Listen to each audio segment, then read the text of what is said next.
Hello everyone, Toast Gaming here. My name is Toast, and today I am going to be doing my review of Godzilla vs. Kong. Yes, long time waited for this movie. Ever since I heard that it was coming out, I was excited for it.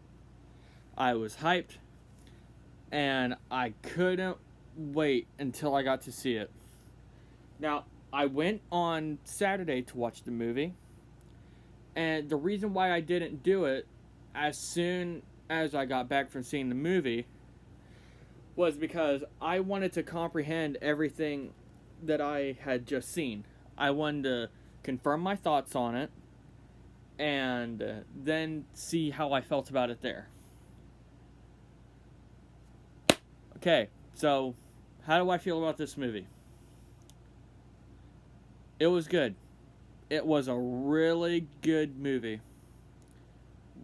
I would safely say one of the best Godzilla movies ever made.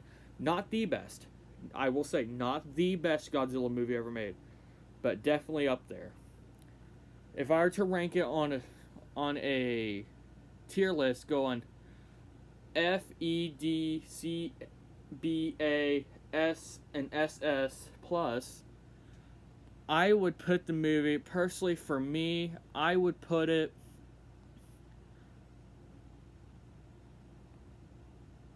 I think I would put it low SS plus to really high S. Now, what I'm going to do here is I'll make one video, no spoilers, none whatsoever. And then I will make another one to tell of all spoilers. Now, I don't know how long this is going to take because I have a lot of thoughts about this movie.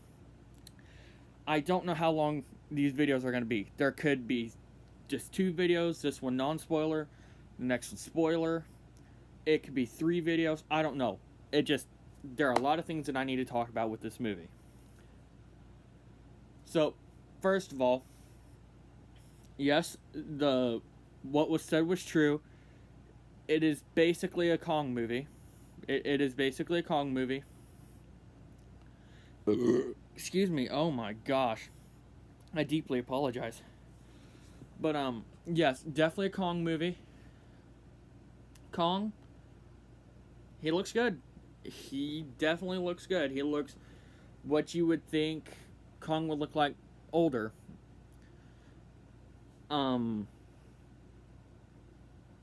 He's good. He was, the CGI for him was spot on. He looked like he was actually there. I get CG is supposed to make him seem like he's actually there. He looked like he was actually there. That's how good the CGI was for him. Godzilla looked amazing. Godzilla looked amazing in this movie.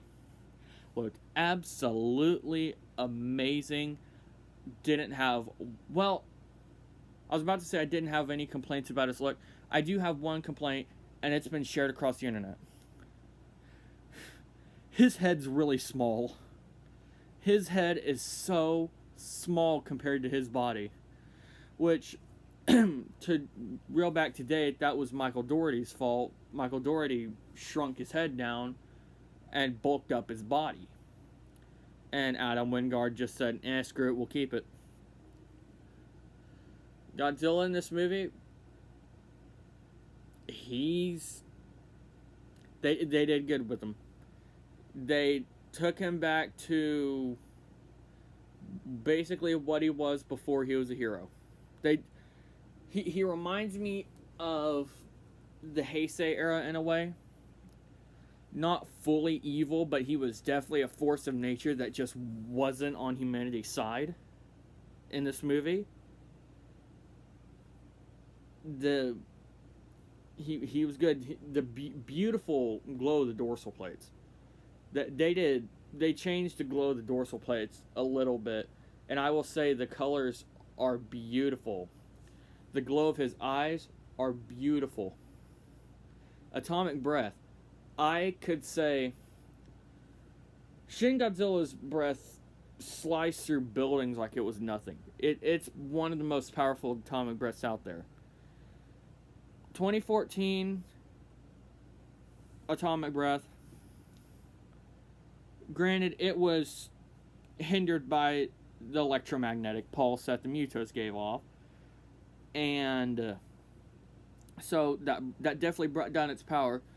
But I would say it was still effective. It made the Mutos reel back. I'd say it didn't have force, but it had heat behind it, is what 2014 was. 2019, definitely powerful. 2014's, I'd say, top 15 most powerful atomic breaths, pushing top 10. King of the Monsters atomic breath was before the power up with the nuke. It was more straight lined, and I'd say it was powerful. It made buildings blow up, and it knocked back Ghidorah and things like that. When he got the charge up, it definitely increased the power. I don't think it. I feel like it gave it just more concussive force than it did heat. In my personal perspective, there. And in this movie, it just it obliterated anything. Nothing stopped the. Nothing stopped his atomic breath. And in the spoiler review that I will be doing, there are a few key scenes that show just the destructive power of his atomic breath. This is how strong it was. Shin Godzilla's atomic breath, its destruction rivaled Godzilla Earth's just by how powerful it was. How destructive Godzilla's atomic breath was in this movie, I'm willing to say it was stronger than Shin Godzilla's. Granted, we never saw what Shin Godzilla's breath could do to organic matter, such as fighting another kaiju. Had we gotten a sequel to it that had been in the plans but was scrapped, we could have possibly seen what it could do to organic matter. But as far as we know, it sliced through. It basically cut buildings in half. Godzilla's atomic breath in this movie, it wouldn't have sliced the buildings in half. They would just explode. They would combust and just fly all over the place. It was that destructive.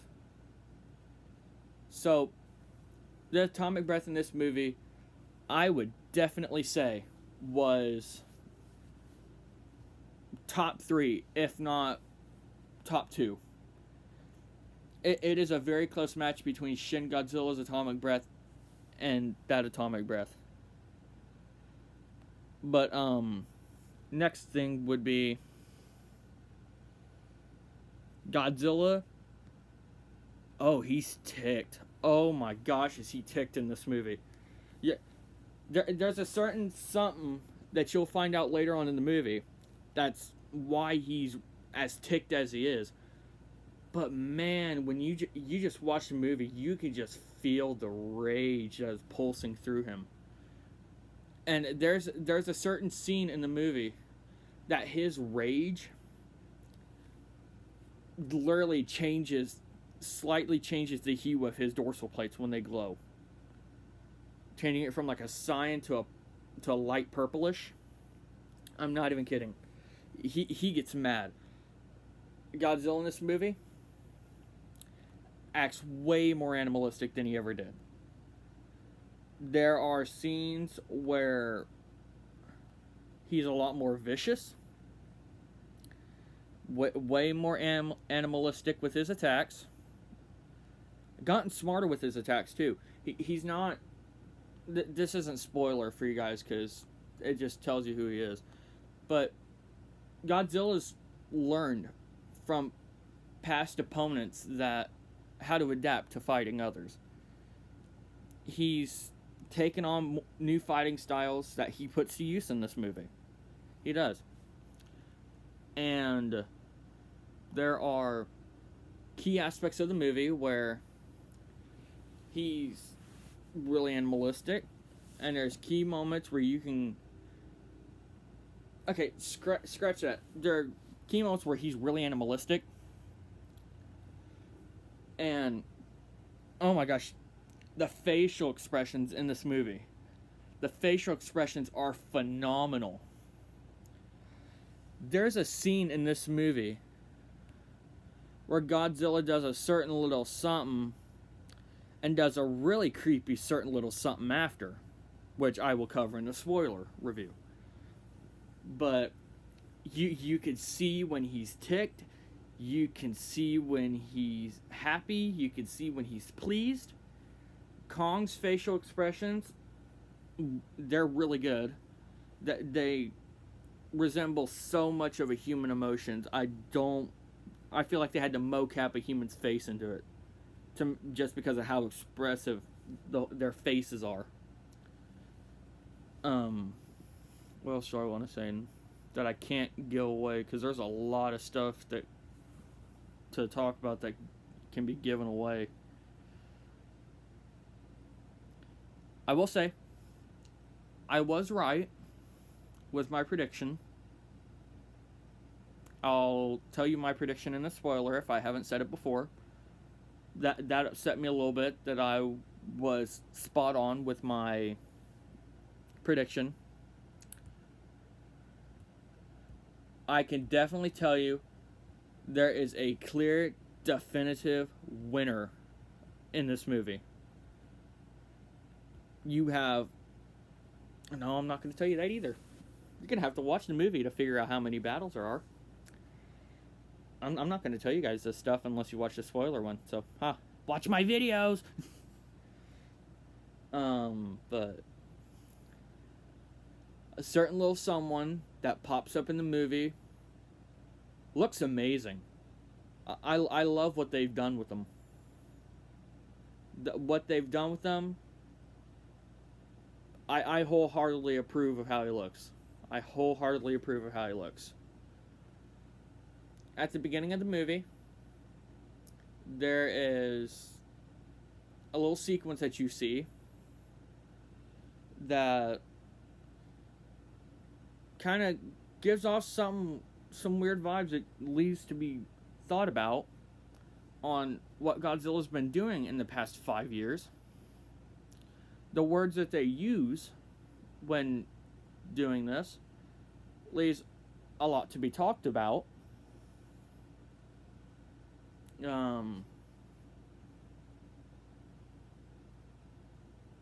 It definitely questions... It definitely brings light to, at the end of King of the Monsters, where Dr. Stanton, or Staten, I think it's Stanton, Rick Stanton, yeah, says, good thing he's on our side, and Dr. Chen says, for now. It really brings light to that. But if I want to review how I felt about the fights looked really good. I will say, though, because this isn't that spoilery, honestly, it's just my personal opinion. Fights, there could have been more weight to the fights. That's something that I don't know if they're ever going to get right again. That's something that Gareth Edwards did great in 2014, is he actually gave them weight. And there are certain scenes in this movie that are like, almost like ragdoll physics, honestly. They're like ragdoll physics. Like, there's no weight to them whatsoever. And I'll leave off with these few things. A certain little someone gets the absolute tar beat out of him by a certain someone else. Like, it is brutal how badly the tar is beaten out of him. But this, on final opinions for non-spoiler review, How do I feel about this movie? Good. There were quite a few things that I thought could have been improved on. There are many good things going for this movie. The box office is just exploding. Right now it is exploding. And that estimate, that $600 million estimate, doesn't seem that far off right now, because with it only being out a week now, week and a half, anywhere from 1 to 2 weeks it's been out now, already grossed, I think it said $300 million. You'd have to look at that. And I definitely think it'll be a huge contender. And I agree wholeheartedly with everyone out there that is a MonsterVerse fan. Hashtag continue the MonsterVerse. This movie is a prime example of why the MonsterVerse needs to continue. Companies like Legendary know how to do kaiju movies. They did wonderful with Pacific Rim. We will not discuss the sequel to that movie, because in the minds of everyone else out there that loves Pacific Rim, there's no such thing as a sequel for this movie, because the sequel sucked. Nothing good about it. Well, one thing was good about it, and that was the kaiju. The little bit that we saw of the kaiju, that was good. Otherwise, nothing doesn't exist.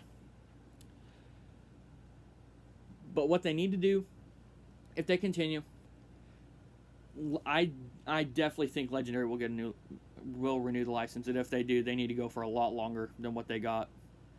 But they need to bring in more Titans, kaiju, whatever you want to call them. I personally, who do I want to see in the MonsterVerse? There are two that can come to mind right off the bat for me. Excuse me. Two that come off right off the bat. The first one being Biollante. She, given the right person to design her, she would be amazing. She would be unstoppable, because she's immortal. She is immortal, being a rose, human, and Godzilla cell hybrid. She's immortal. She's not even dead in the Heisei era. So this is a Titan, or a kaiju per se, that they would be able to bring back all the time. And Biollante is my favorite. Biollante is my favorite kaiju of all time. And okay, I've got to quickly, because I'm almost out of time here, but my favorite of all time, I love her look. I think she's the best out there. Second one being Godzilla. Second one I can see is King Caesar, especially with how they end off the movie. With how they end off the Godzilla vs. Kong, I could definitely see them bringing King Caesar in the movie. But with that being said, I'm going to wrap up this episode here. Well, not episode, I'm going to wrap up the video. This is the non-spoiler review of Godzilla vs. Kong. Up next is the spoiler review of Godzilla vs. Kong, which will probably, with as long as I've spent on this video, and I didn't even get to cover all the stuff I wanted to, will probably take 2 parts. So, wrap it up here. I'm going to go. See you in the next video, and until next time, I'll see you later. Stay toasty.